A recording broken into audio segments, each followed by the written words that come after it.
ভুৰুকাত হাতী ভৰোৱা কথাটো শুনিছানে? আজি তেনেকুৱা এটা কামেই কৰি পেলালোঁ। মোৰ ৰিবানৰ 90% কাপোৰ এই অকণমানি চেল্ফটোতে আঁতি গ'ল। কেনেকৈ মই দেখুৱাইছোঁ ৰ'ব। আজি দেওবাৰ বন্ধ, গতিকে চুৱেটাৰ আৰু কম্বলখিনি সুমুৱাওঁ বুলি গোটেইখিনি জাপি লৈ যোগাৰ কৰি ল'লোঁ। চপচিপা অৰ্ডাৰ কৰি থৈছিলোঁ এটা ভেকুৱাম ষ্ট'ৰেজ বেগ। পেকেটটো খুলিলে দেখা পাইছেই, এটা পাম্প আহে, লগতে ষ্ট'ৰেজ বেগ আহে 5টা। জিপলগৰ সৈতে আহে। এতিয়া যিমাননো কাপোৰ ধৰে আপোনালোকে চাই থাকিব ৰ'ব।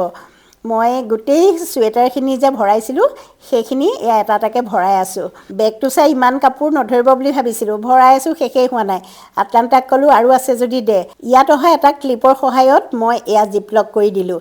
ঢাকনখন খুলিব পাৰি এই বেগটোত আৰু ঢাকনখনত পাম্পটো ফিট কৰি ল'ব লাগে। এতিয়া পাম্প কৰি পেলাই ভিতৰৰ এয়াৰখিনি নাইকিয়া কৰি দিয়ক। হৈ গ'ল পেকেট সৰু। প্লাছ পইণ্ট হৈছে ইয়াত কোনো ফাংগাজো নাহে।